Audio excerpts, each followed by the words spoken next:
Maitai Michasinduna MLA Duna Kukijo Council gi memorandum bu Maitai Marta Chaitokana Kangali Bisigi Atakarino Manipur hojik tholib irang asiga mari lenana World Kukijo Intellectual Forum Koba Kuki gi loop amana talib demand asiga mari lenana Manipur gi Maitai MLA adusu BJP ge chatminariba mioi amana mahaki workers singda chejai adu chaitho anbadagi thoroliba irang asi Manipur Pradesh Congress Committee gi maikai gi action kaya lokholagani haina loop asigi wangangloi oiriba Dr. Soraisam Manauton phongdokhi wapam sing miam taminas World Kukijo Intellectual Council lena haire sigi Intellectual Council ja masigi memorandum makoi gi letter head number memorandum ma aduga thagna handiki 2024 gi November gi tang kun gi manga haina tarikh thare aduga masigi memorandum si piri basi Bharat ki Rajya Sabha amadi Lok Sabha gi honorable MP sing copy loi yauri loinana Bharat ki President aduga Lok Sabha ki Speaker Mizoram ki Nagaland ki MP sing loinana Meghalaya ki MP ani Manipur ki outer ki honorable MP Sumaina copy to ba memorandum sa sigi xerox copy si koi letter headed laiba memorandum si chejai si sai bene palen sida aduga masi akoi opposition gi leader oiba Lok Sabha gi koi honorable MP Shri Rahul Gandhi Congress ke leader amadi AICC ki president honorable president Shri Mallikarjun Kharge hai bani sidasu address tawriba memorandum ni hai ba memorandum da iribasi masi yamna ne ningai bo apamne sigi memorandum sida base tawra khabar si khogena akoina phangba paw lere cha masi sengba sengdabra number 1 masi ki question ji ki pawkum ji pirapada khoi yam mai tabase Kukijo Council gi memorandum bu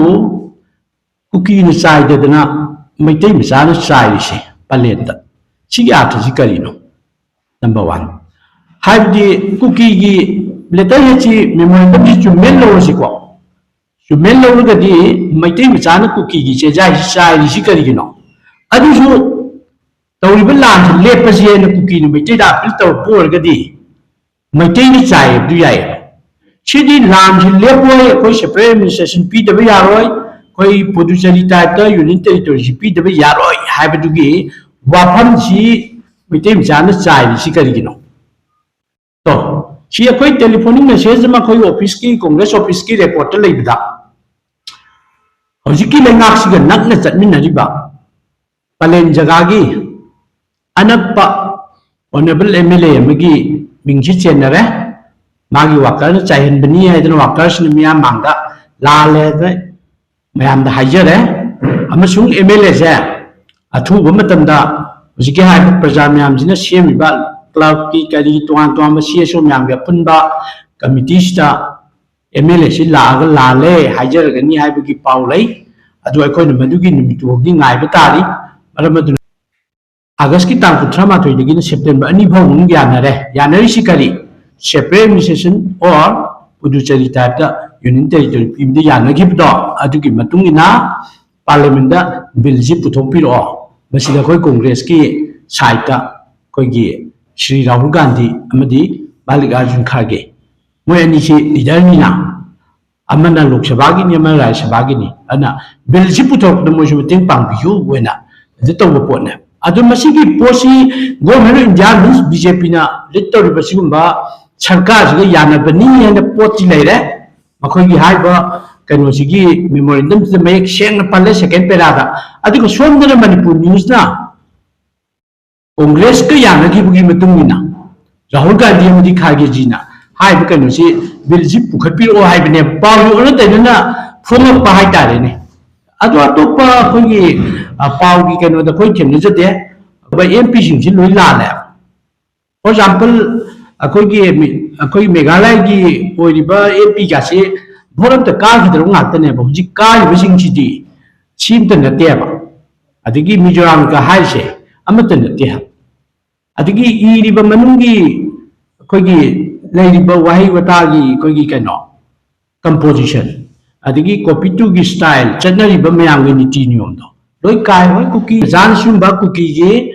ꯄꯝꯐ꯭ꯂꯦꯠ ꯃꯦꯃꯣꯔꯦꯟꯗꯝꯁꯤ ꯆꯥꯏꯔꯤꯕ ꯀꯔꯤꯒꯤꯅꯣ ꯋꯥꯆꯞ ꯒ꯭ꯔꯨꯞꯇ ꯊꯥꯒꯠꯂꯤꯕ ꯀꯔꯤꯒꯤꯅꯣ ꯃꯗꯨꯗ ꯂꯩꯉꯥꯛꯁꯤꯒ ꯅꯛꯅ ꯆꯠꯃꯤꯟꯅꯔꯤꯕ MLA ꯑꯃꯅ